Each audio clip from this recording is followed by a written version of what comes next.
Just Vox. It's another great day for another brand new movie review. Welcome back to our channel, Just Reviews fans. Just in case you haven't joined our fan base, kindly do that now by smashing that sub button and turn on that bell notification icon.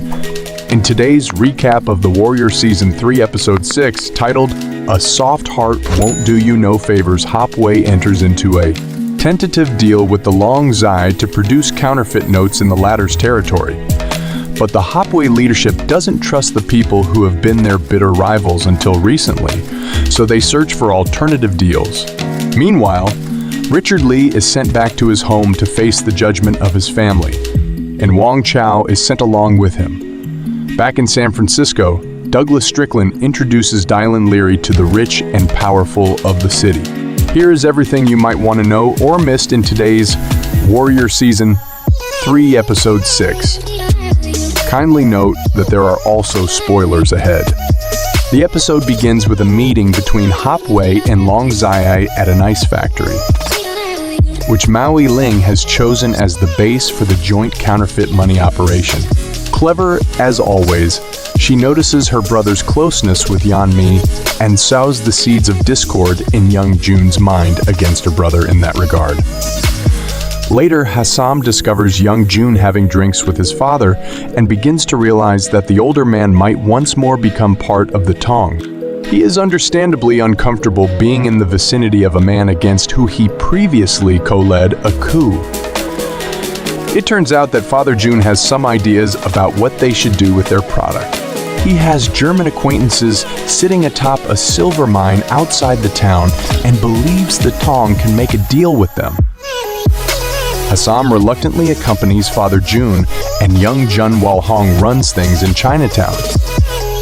On the train to Georgia, Lee wakes up with a start and finds himself chained to the sides of a compartment. Wang Chao was there, also chained. Realizing their circumstances, Lee resigns himself to his fate. Once he arrives in Georgia, he is reunited with his cousins and aunt, who put the $500 bounty on him. Before he became a police officer in San Francisco, he killed his cousins after they murdered the black woman he fell in love with. His family has been looking for him since then. Lee and Chao are greeted by the former's cousins, who take their prisoners to their mother. Time hasn't diluted her desire for revenge. She declares that she will hang Lee from the very tree under which she buried her sons, and implies that she will turn Chao into an enslaved person. However, Chao manages to escape, and as the others pursue him, Lee speaks to his youngest cousin, telling him that he is better than what he has become. But the other man points out that his current circumstances are the direct results of Lee's actions.